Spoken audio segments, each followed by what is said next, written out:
Hey friends, welcome back to my channel, Vegas Girl Budgets. Today is a different type of video. I normally do cash stuffing, savings challenges, and budgeting type videos. However, I really made this channel to be all about finances, me documenting my journey to becoming debt-free and just financial free, period. So if that's something that interests you, I do recommend hitting that subscribe button and liking this video.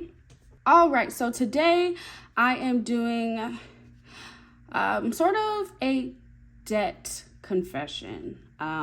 This is really something I never planned on sharing because, it's embarrassing.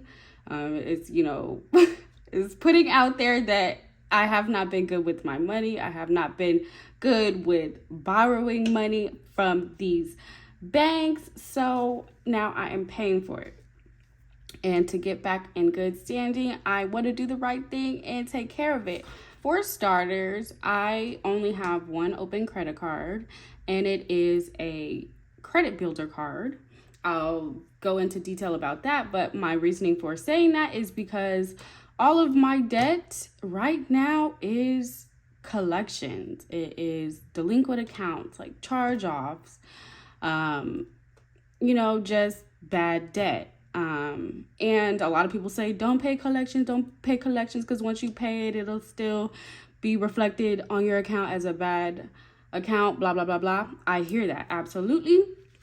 And in those cases, the first step I'll be taking is obviously disputing. I'm not going to be disputing them all like they're not mine, because I obviously know that's mine. I'm not a liar. So I'll be disputing inaccuracies and, asking for validation. And I'll be doing so by sending letters via certified mail, because with certified mail, you get a tracking number. And one good way to get things deleted off your credit is if those collection agencies or the original creditor do not respond within 30 days, it has to be taken off your credit. So make sure, I'm not giving tips, so I'm just going to make sure that I do send these letters off certified mail so I could document me sending the letters, not getting a response, because we will pay these debts down if disputing or validating doesn't work. And that obviously is the next step, is pay to delete. I'm going to pay these, but I do have to have in writing that they will delete it off of my credit report. And if I choose to settle, they still must delete it off my credit report, because if they do not delete it, I will be giving them all this money for it still to be reflecting as a delinquent account with just a zero balance. That still does not look good on your credit report. So I want them removed. So those are the two steps I'll be taking to obviously, fix my credit and get rid of my collections. My very first one, I'm starting from the bottom up. It is actually fraud. So this is one that I definitely will be disputing as fraud. I don't even want to go into detail about it. It's just not my debt. It's listed on my credit as a joint account, and it's getting off my credit. I'm not paying towards that. I'm gonna just say that this is fraud. But I just listed it because it is on my credit report, and I'm just being, transparent and honest with you guys. This next one, I obviously will be paying. It's America First Credit Union. This is the remaining balance for an auto loan. Well, obviously this is all charged off.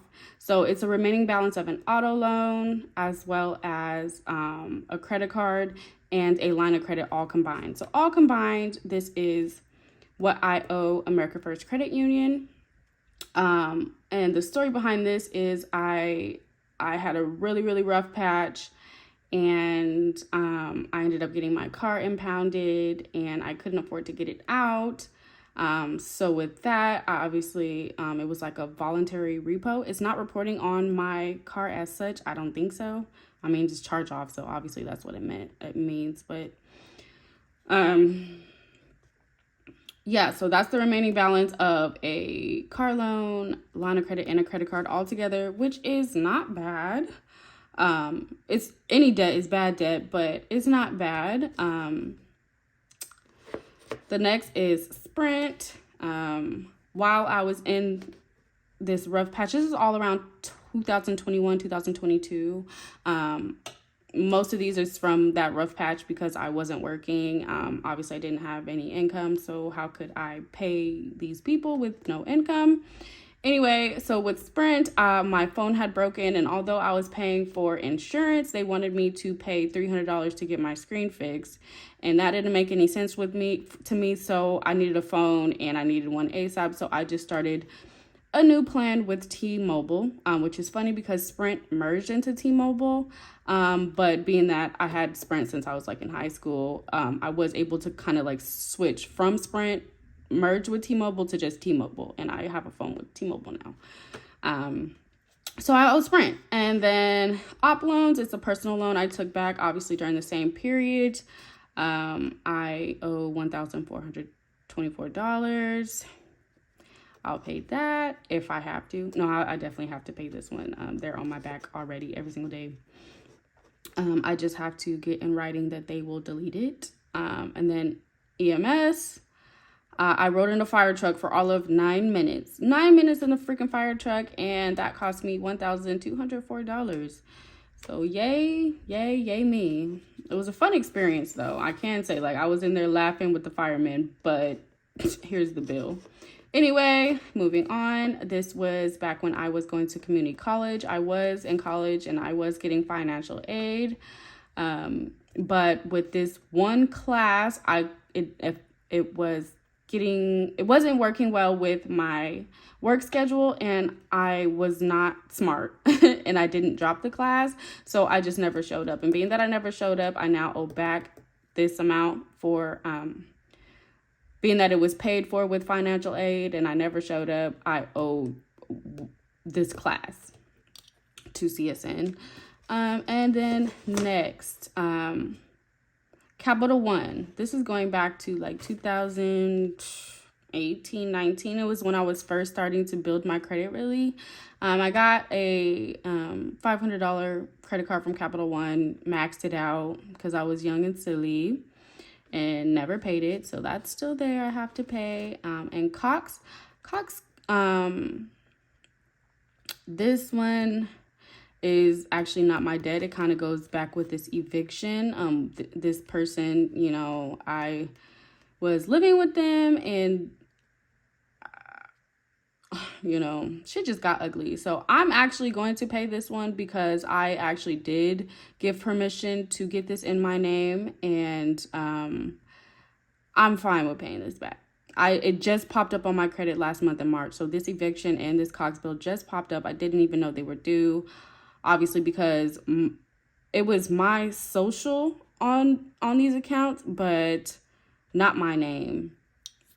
And, you know, it's just a really fucked up situation because it was a relative that obviously knows my social, and for them to be able to do this.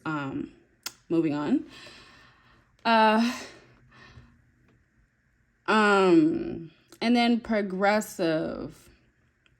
This goes back to the auto loan. This was my car insurance at that time. So I guess this was a remaining balance after the insurance was canceled, and I just never paid it until I started working on my credit, which was just, you know, a couple months ago. So in total, that's about $55,000 in debt.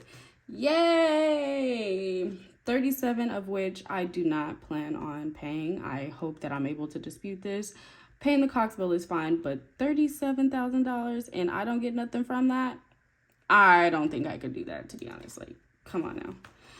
This is also embarrassing for me, but here I am sharing all my information. All right, so before I actually reveal my credit score, I do want to, you know, sprinkle a little bit of positivity. This is what I'm doing to build my credit as I am paying down my debt.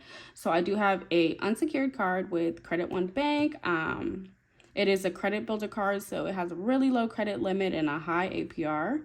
but it does help with building payment history as well as credit card utilization, because I use the card obviously to have some activity on it, but it's always like small things like subscriptions and, just, a bite to eat real quick that I can pay back before the payment date to not get any interest, but a little sprinkle to show that I'm actually using the card.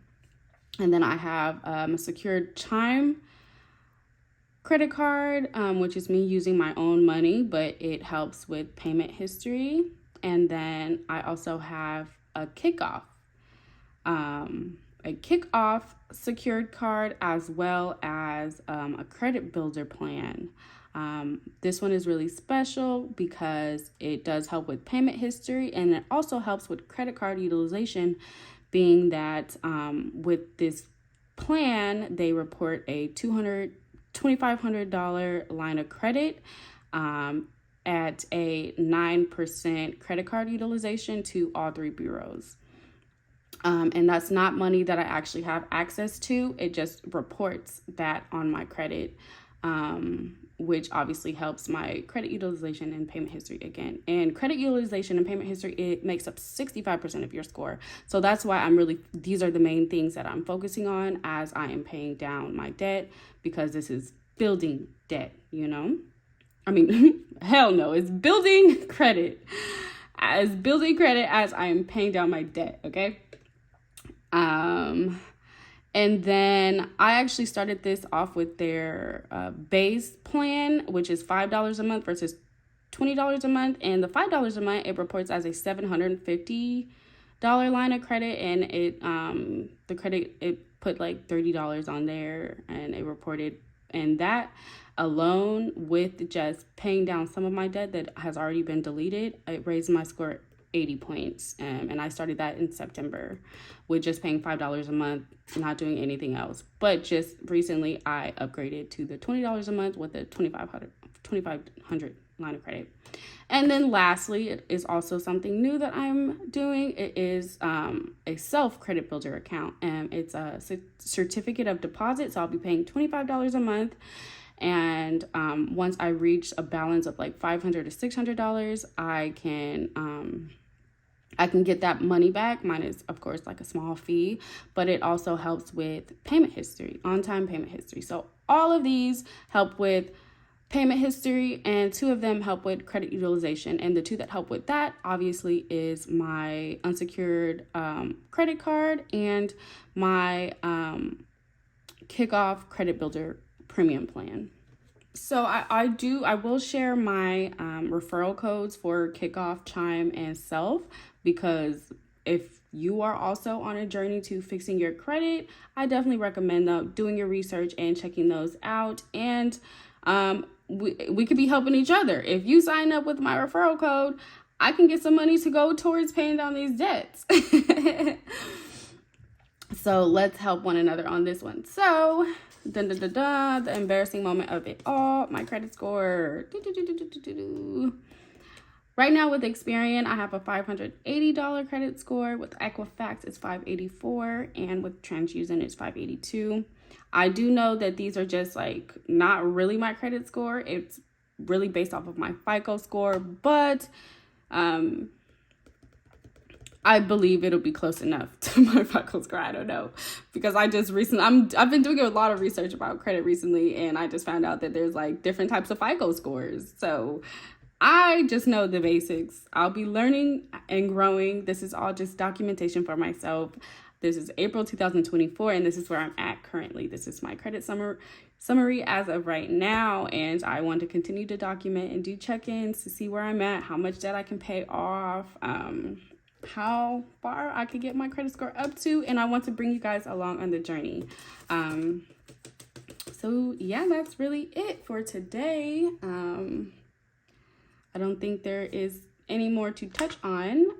Next week, actually on Thursday, I will be back with my cash stuffing and my savings challenges. I have some new ones. I do recommend that you guys come back and hang with me. But until next time, Peace and happiness.